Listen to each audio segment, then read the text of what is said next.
এদিকে বিএনপির ভারপ্রাপ্ত চেয়ারম্যান তারেক রহমানের নির্দেশনায় ৩১ দফা রূপরেখা বাস্তবায়নে কাল চট্টগ্রামে বিএনপির মহাসমাবেশ।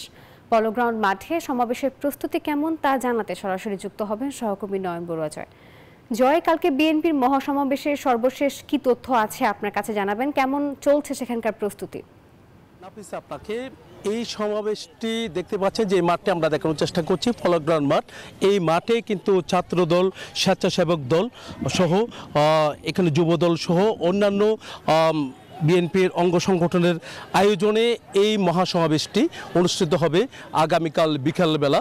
তো দেখতে পাচ্ছেন এখন থেকে বিভিন্ন জায়গা থেকে, যেহেতু বিভাগীয় সমাবেশ কেন্দ্র থেকে ঘোষণা করা হয়েছে, তার কারণে এখানে কিন্তু এই মহাসমাবেশে বিএনপির মহাসচিব মির্জা ফখরুল ইসলাম আলমগীরও কিন্তু এখানে প্রধান অতিথির বক্তব্য দেওয়ার কথা রয়েছে।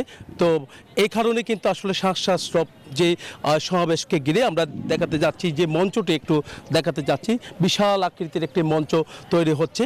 এই বিশাল আকৃতির মঞ্চে কিন্তু এখানে ছাত্রদল, যুবদল, স্বেচ্ছাসেবক দল সহ অন্যান্য অঙ্গ সংগঠন যারা আছে, তাদের যে নেতৃবৃন্দরা আছেন, তারা এই মঞ্চে, বিএনপি নেতৃবৃন্দরা এই মঞ্চে বসে এখানে এই সমাবেশটি সম্পন্ন করার চেষ্টা করবেন। এখান থেকেই মির্জা ফখরুল, এখান থেকে ফখরুল ইসলাম আলমগীর এখানেই প্রধান অতিথির বক্তব্যের মধ্য দিয়ে এখানে যে নেতাকর্মীরা অপেক্ষা আছে নির্বাচনের যে ঘোষণাটি এখান থেকে আসবে কিনা, সেটা নির্বাচন নিয়ে তাদের যে চিন্তা ভাবনা, কি কর্মসূচি এখান থেকে। বান্ডেল থাকলে প্রতি সেনমানিতে টাকা বাঁচবে। বিকাশ সেনমানি বান্ডেল কিনে জিতুন প্রতি লেনদেনে। হবে কিনা সেই আশায় কিন্তু তারা আছেন। আমরা দেখছি একেবারে সব ধরনের প্রস্তুতি তারা শেষ করেছেন। এখানে নেতৃবৃন্দরা অপেক্ষা করছে কখন সমাবেশটি হবে, সেই অপেক্ষা কিন্তু তারা আছেন। আমরা একটু কথা বলতে চাচ্ছি আপনাদের সাথে, কেমন প্রস্তুতি আপনাদের রয়েছে?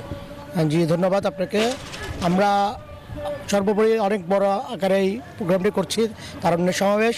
সেক্ষেত্রে আপনারা জানবেন যে আমরা আমাদের গাড়ি দিয়ে বিভিন্ন মোড়ে আমরা প্রোগ্রাম করছি। সবাই জনগণকে, আয়োজকরা, ছাত্রদল, স্বেচ্ছাসেবক দল, যুবদল, আমরা বিভিন্ন গাড়িতে করে আমরা পথযাত্রা করছি। আমাদের পথযাত্রা চলছে এবং মাঠের বিপুল আকারে মানুষ হবে। আমরা আশা করি মাঠ পরিপূর্ণভাবে হবে আমাদের এই আয়োজন। আমরা সাংবাদিকদের জন্য এবং বিভিন্ন মানুষদের জন্য অনেক আয়োজন করেছি।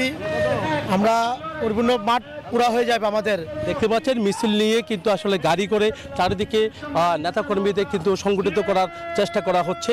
তো মিছিল করা হচ্ছে চট্টগ্রামে বিভিন্ন জায়গায়। যে উল্লাস আমরা দেখতে পাচ্ছি মহাসমাবেশকে ঘিরে, সেই উল্লাসটি কিন্তু দেখতে পাচ্ছেন নেতৃবৃন্দরা বিভিন্ন জায়গায় গাড়ি নিয়ে এভাবে উল্লাস করে কিন্তু তারা কিন্তু জানান দিচ্ছে আগামীকাল যে মহাসমাবেশ, এই মাঠে লাখ লাখ মানুষের যে সমাগম হবে, সেটাই কিন্তু এই সমাবেশকে ঘিরে কিন্তু বোঝা যাচ্ছে। এই ছিল আমার এখানকার সর্বশেষ। ফিরে যাচ্ছে স্টুডিওতে নাফিসার কাছে।